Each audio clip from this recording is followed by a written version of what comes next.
Hi, so we're looking at a second stage of preparation. This is specifically verb to verbal section.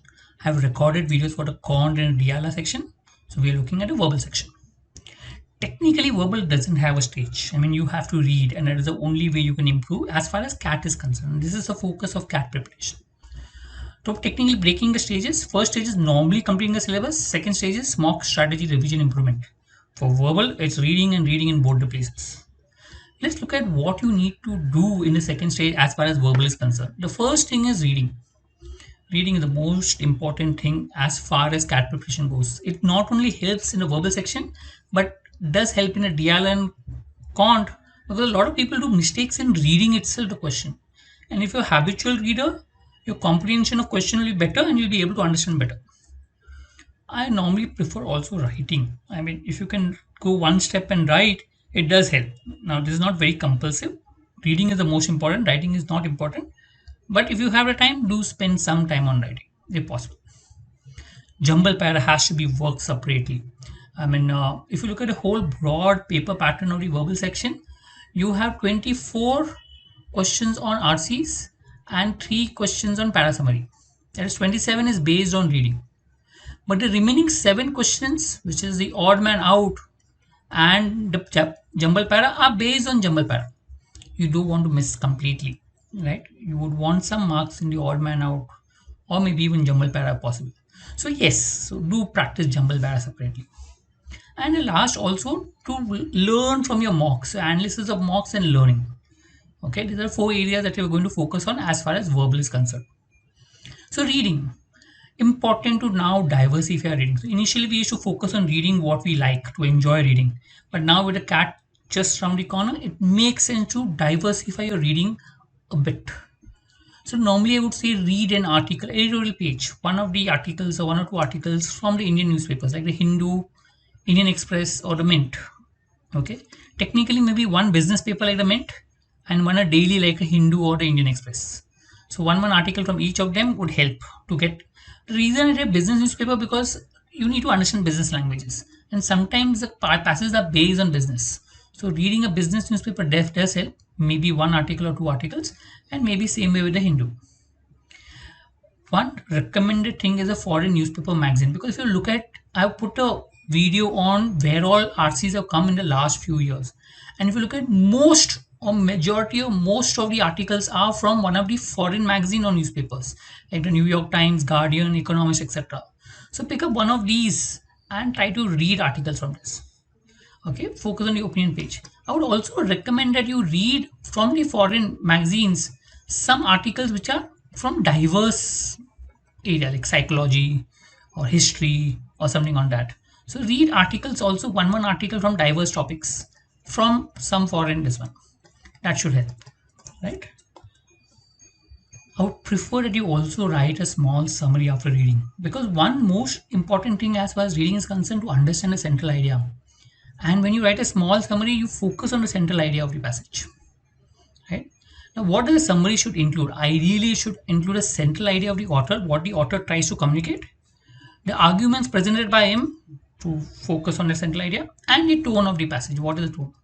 So focus on this when you write a summary. It will help you to understand the passage better. The moment you write the central idea, that means when you're reading the passage, you're focusing on central idea. That should help you to comprehend the passage better. Also, I feel reading novels is also very important. I think this is the most important reading, because one of the key things as far as reading is to enjoy reading. And novels, something that you like reading, okay, helps you to bring that lighter environment of reading. Okay, so this is the most important, novels reading, because you should enjoy reading, and reading novels helps you to enjoy that, right? So do this. So these are the reading habits that I would want you to inculcate as far as CAT is concerned. Next we come to is writing. Why writing? Again, I say it's not a compulsion, but it helps to some extent. It helps to improve your command on the language, because when you write, you try to frame sentences while writing. And when you frame sentences while writing, you realize that where are you doing mistakes in terms of grammar and where are you doing mistakes in terms of ideas. So it helps you to improve your command on the language, because when you read, it's subconscious mind that gets reinforced while you're reading. When you write, it's the conscious mind that comes into your process. Helps. It helps to improve understand from author's perspective. Because when you write, you think from your perspective while writing. So when you read, you because you've written and you know how it is written, now you can understand author's perspective better, and therefore maybe when you're reading, you can understand author's perspective. Writing, what all can you write? Maybe summary of articles, what's mentioned earlier, blogs, personal diary, stories, poems, etc. So these are all what you can write. Okay, some blogs with regards to maybe your hobbies or something will may help you later on when you go for an interview when you want to defend your hobbies. But yeah, writing blogs does help. Next, working on the parajumbles and odd man out. It is important that whenever you come across some connectives in parajumbles or odd man out, because parajumbles is what odd man out is what there are 4 5 sentences given to you. You need to form a sentence of them, which can be formed by connecting different sentences. So the connectives are important. You need to find what are the common connectives between the sentences. If you come across a new one, please do write it down so that it reinforce yourself. Every time you go wrong in a parajumble, write down what did you miss. Make a note of it. I mean, try to reinforce the common mistakes so that you avoid those mistakes as and when you go. Try to work on multiple approaches. What some students do is they work on only single approaches. So I only look at connections, nothing else. No, when you solve a question like odd man or etc., you have to look at multiple approaches. You not only look at connections, you also look at idea, you also look at the structure, you look at different things when you come across with a sentence.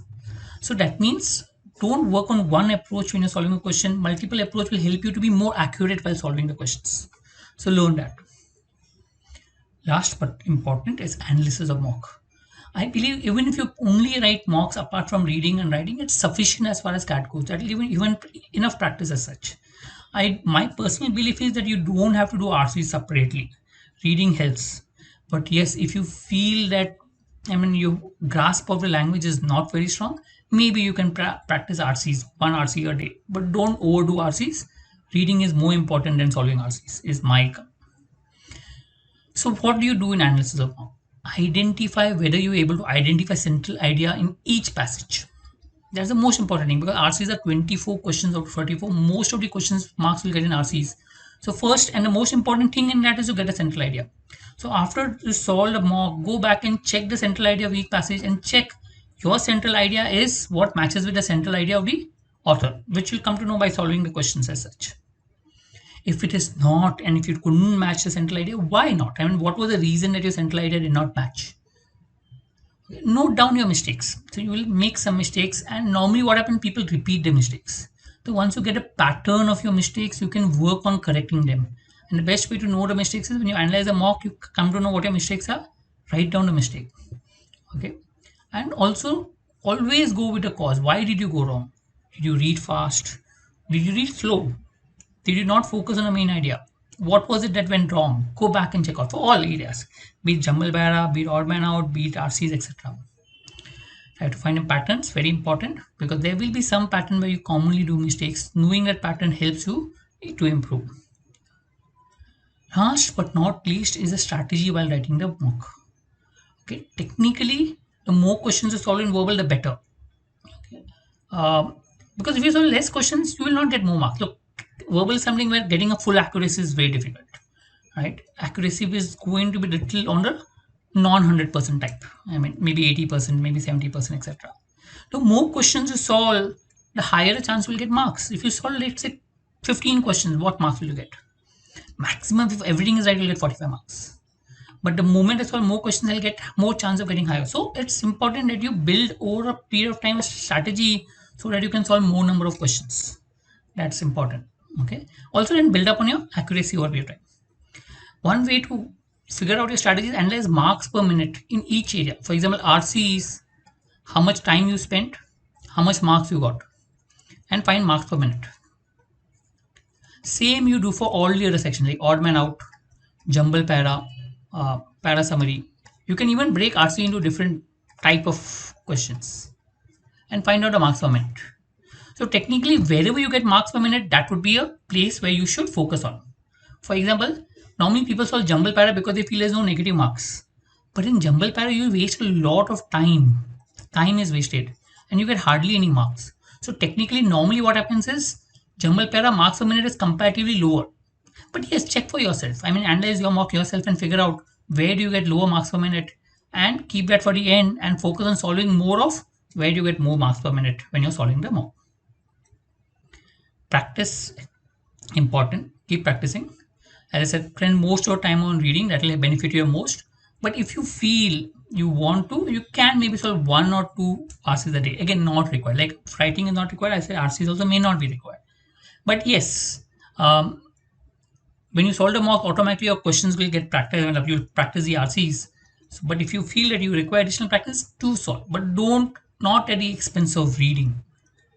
I hope that is clear.